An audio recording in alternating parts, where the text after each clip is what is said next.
Donc, pour la deuxième variante ou bien le deuxième sujet du deuxième test de physique, on a un plan incliné d'un angle alpha. Donc, alpha est donné égal à 20 degrés. Donc, m égale à 0,1. Donc, et j'ai un corps S qui est la position B. Donc, le solide est abandonné depuis le point B sans vitesse initiale. En considérant que les frottements sont négligeables, déterminer la nature de mouvement de S est justifié. Donc, la détermination, elle est facile, mais la justification nécessite un calcul. Attention à ça.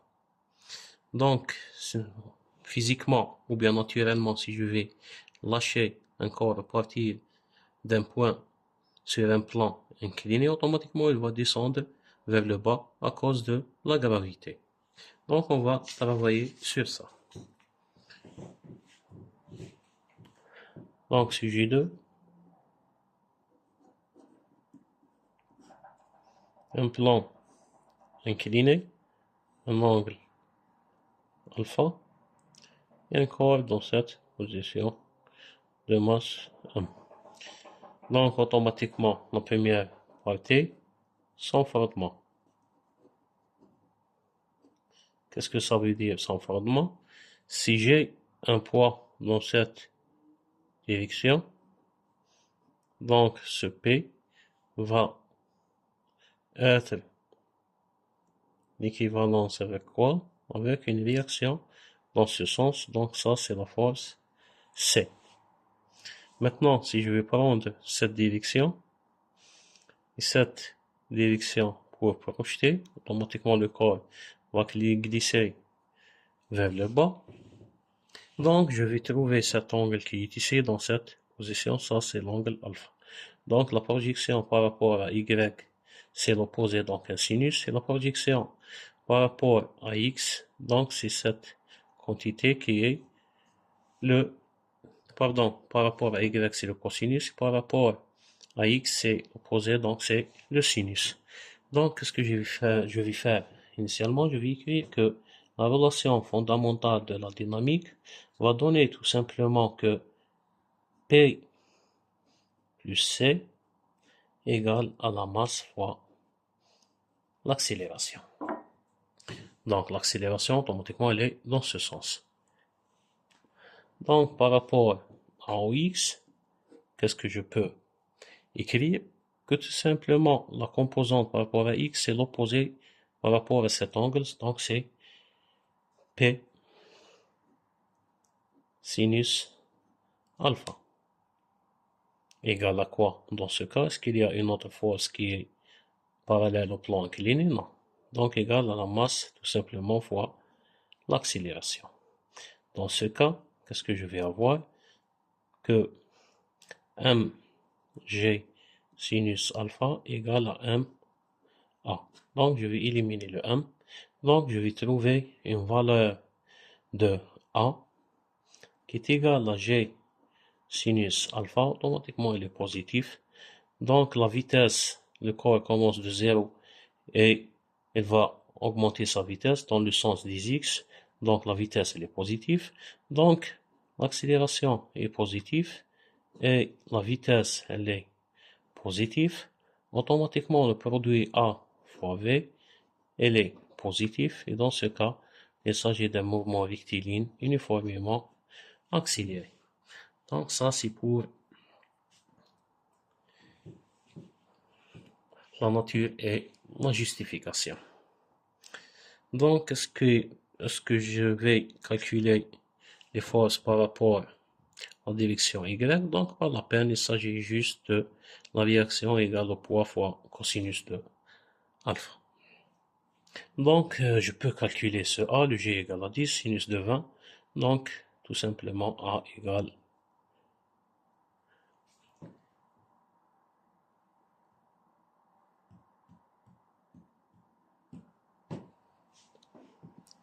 3,35 mètres à seconde carré.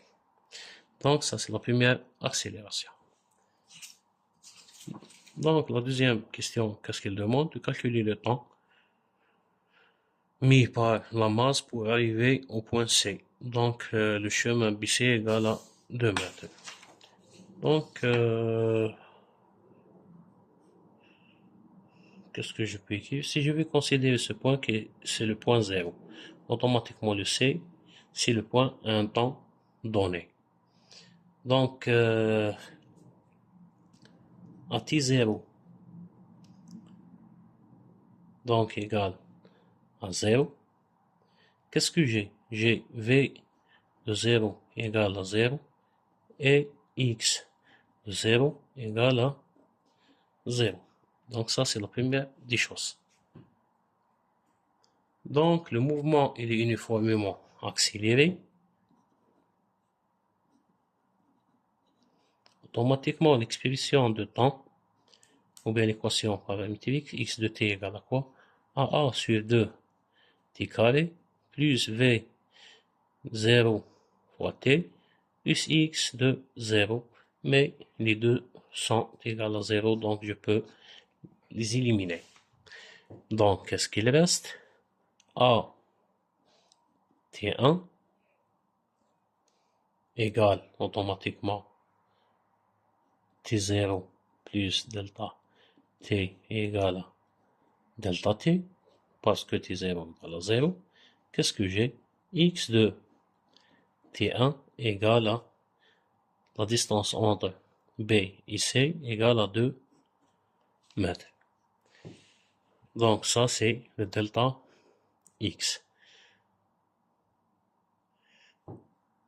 Donc, je peux maintenant écrire que 2 égale tout simplement à 3,35 sur 2 fois t carré, et je peux tirer le t carré, ou bien, pour écrire une expression, je peux écrire que delta x égale à quoi? Égale à a sur 2 delta t au carré. Ça va donner delta t égale à quoi? À 2 delta x sur a sous la racine.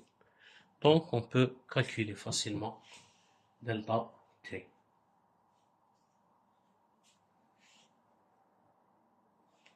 Donc, delta t égale à 1,1 seconde.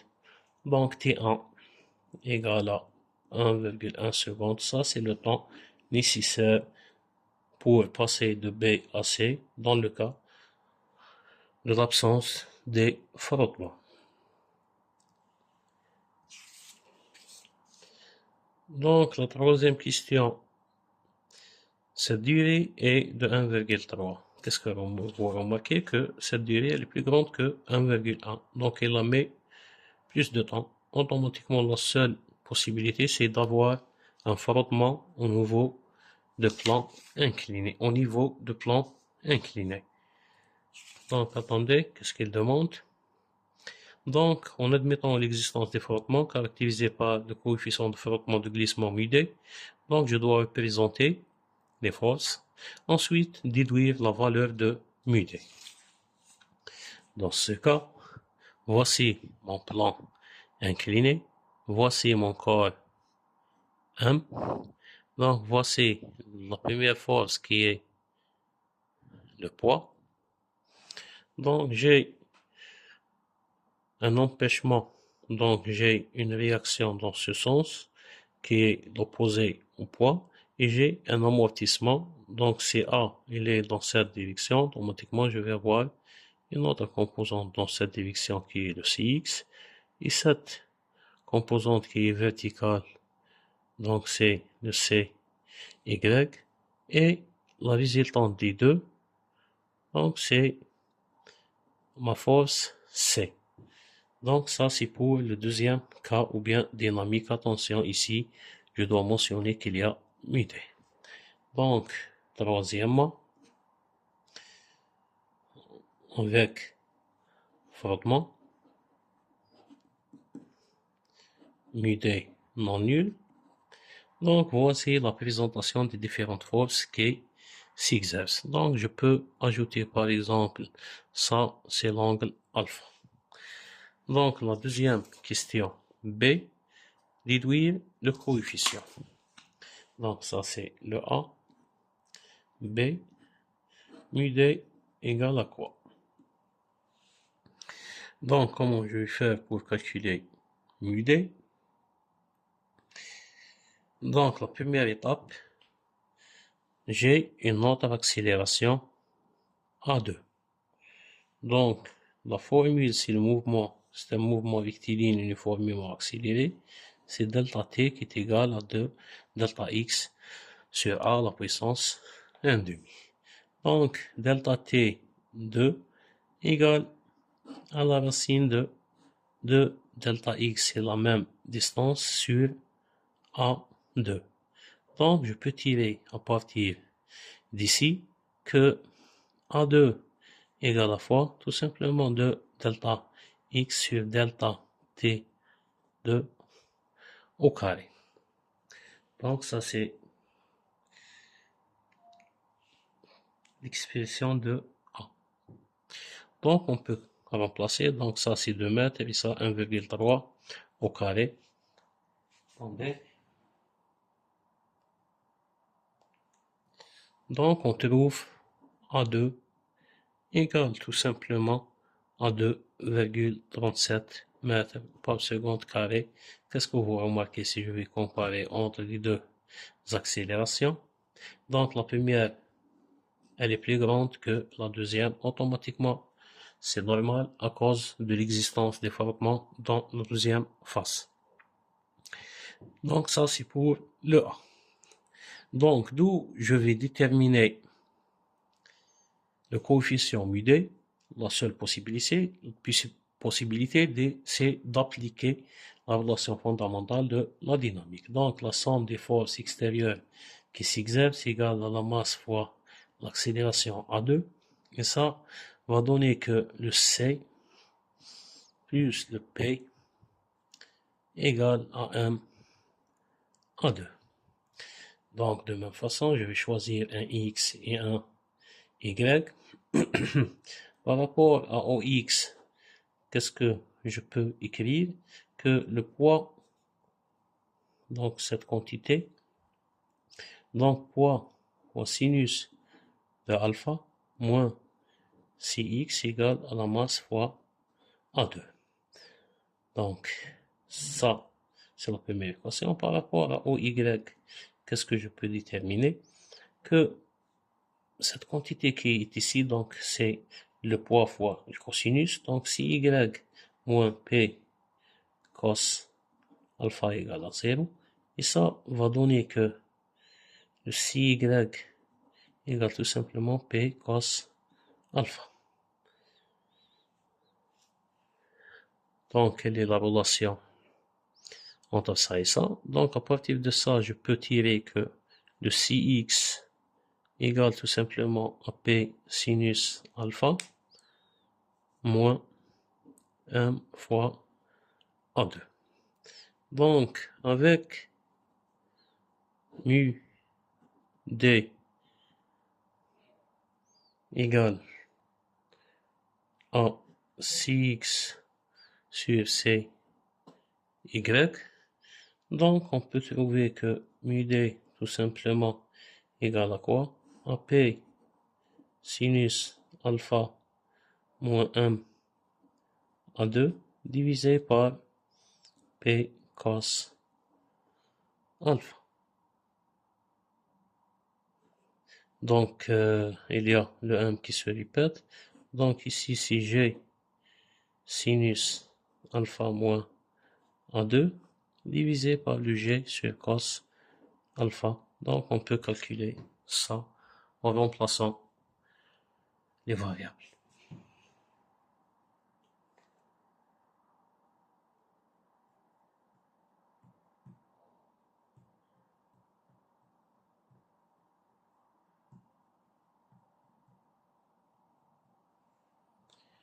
Donc on trouve une valeur approximative de 0,107.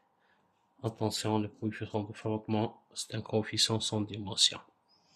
Donc ça, c'est pour la valeur de mu D. Donc ça, c'est pour la troisième question.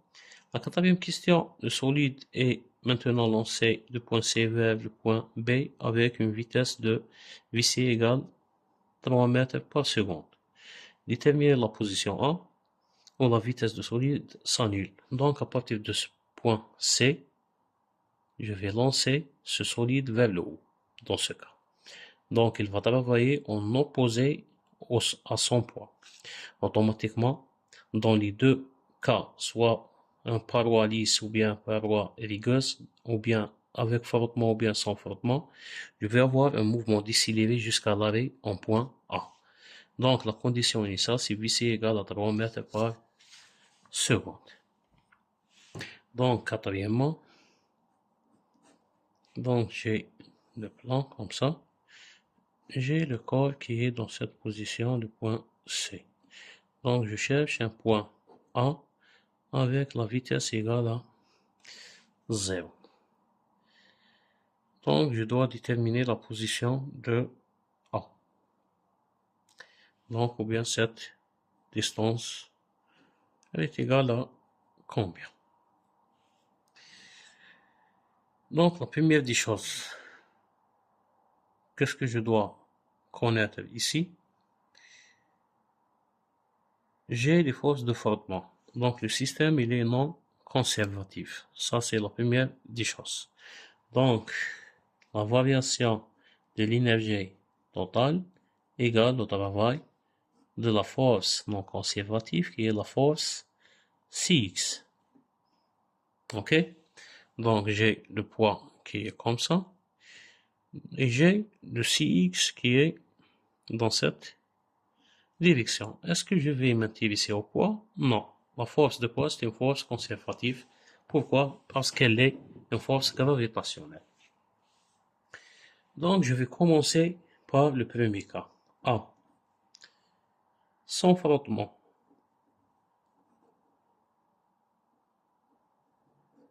Donc s'il s'agit d'un système sans frottement, ça implique que le Cx égale à 0. Dans ce cas, la variation de l'énergie totale égale à 0. Et ça va donner que E total dans le point C égale à E total dans le point A. Donc on va chercher quelles sont les caractéristiques des deux points. Donc si je vais considérer que le point C c'est l'origine des énergies potentielles, EP égale à 0, automatiquement je vais avoir ici EPA. Donc EPA tout simplement est égal à quoi? À mg fois cette quantité qui est H. Donc quelle est la relation entre H et cette distance CA? Donc tout simplement ça c'est le posé, ça c'est alpha. Donc H égale tout simplement à CA multiplié fois sinus de alpha. Et ça va donner que le CA égale tout simplement à quoi? À H divisé par sinus de alpha. De cette façon. Maintenant, ici j'ai une vitesse initiale Vc qui est égale à 3. Ici j'ai une vitesse égale à 0. Donc je vais écrire l'énergie totale pour le point C. Donc EP de C plus l'énergie cinétique en C égale à l'énergie potentielle en A plus l'énergie cinétique en A. Vitesse nulle, donc cette quantité égale à 0. L'origine des énergies potentielles, cette quantité égale à 0. Qu'est-ce qu'il reste ici? Il reste tout simplement 1 demi de mvc au carré égale de l'autre côté quoi? mg multiplié fois quoi? Fois le h. Donc, qu'est-ce qu'on a dit? Donc, fois h. Et ça, qu'est-ce qu'il va donner? Donc, je vais éliminer ça. Donc, il va donner que le h égale tout simplement un VC au carré sur 2 de G. Donc, et ça, il est égal à quoi? À CA fois sinus alpha. Donc, je vais travailler sur ça. Et je peux tirer ici que CA, tout simplement, égale à quoi? À VC au carré sur 2G sinus alpha. Donc, on peut remplacer.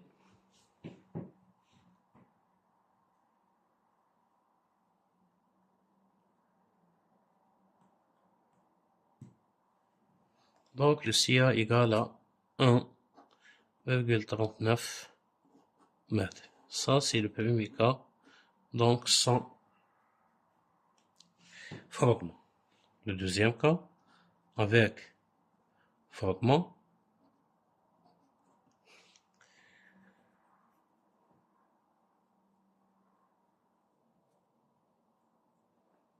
Donc, automatiquement, si x égale à mu d multiplié fois CY, et CY égale tout simplement cette quantité ici, donc c'est mu d fois mg.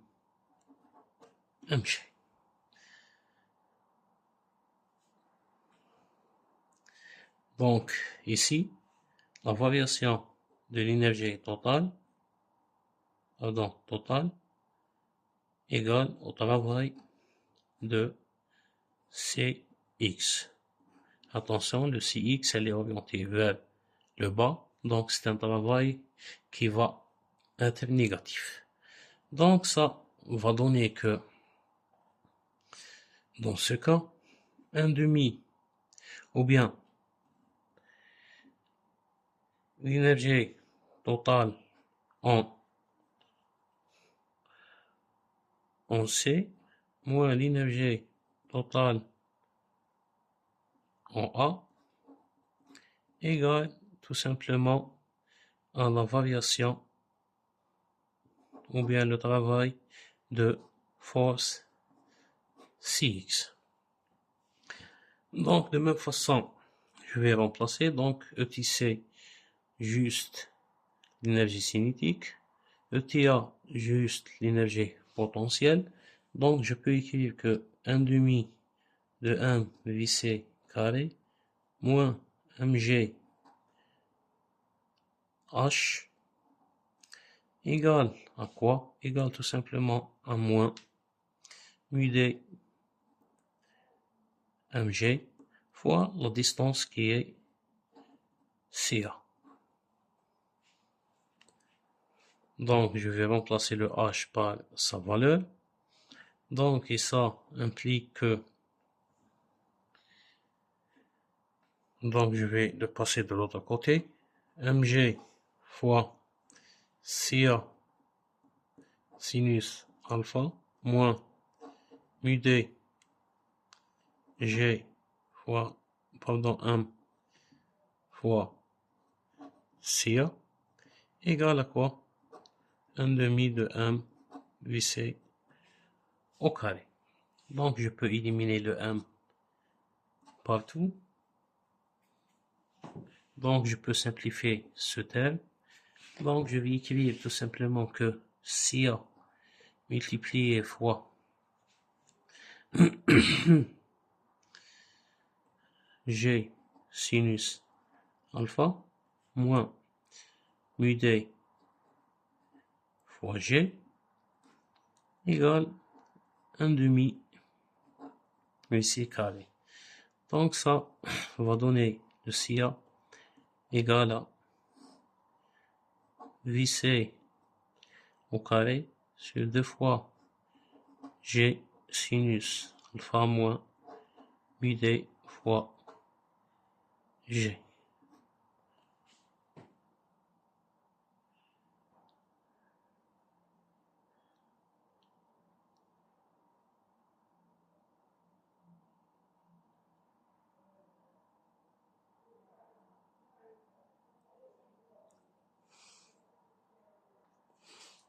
Attention, pardon, ici on a fait une erreur.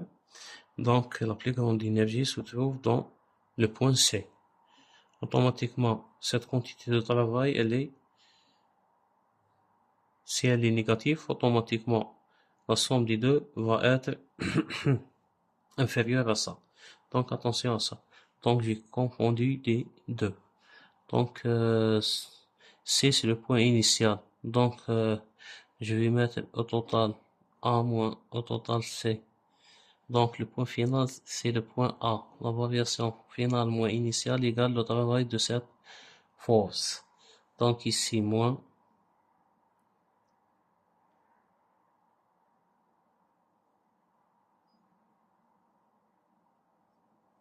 Donc, plus. Et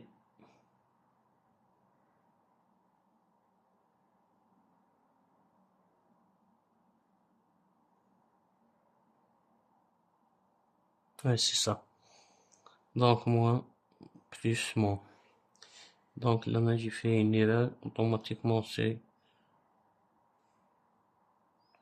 un demi. Donc, il sera un plus ici, un plus ici et un plus ici. Donc, attention à ça. Donc, pardon. Donc, après le calcul, je trouve CA.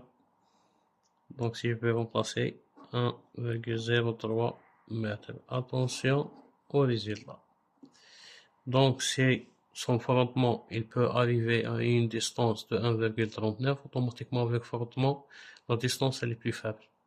Donc, si vous trouvez une valeur plus grande, automatiquement, vous avez fait une erreur. Donc, ça, c'est pour le sujet 2.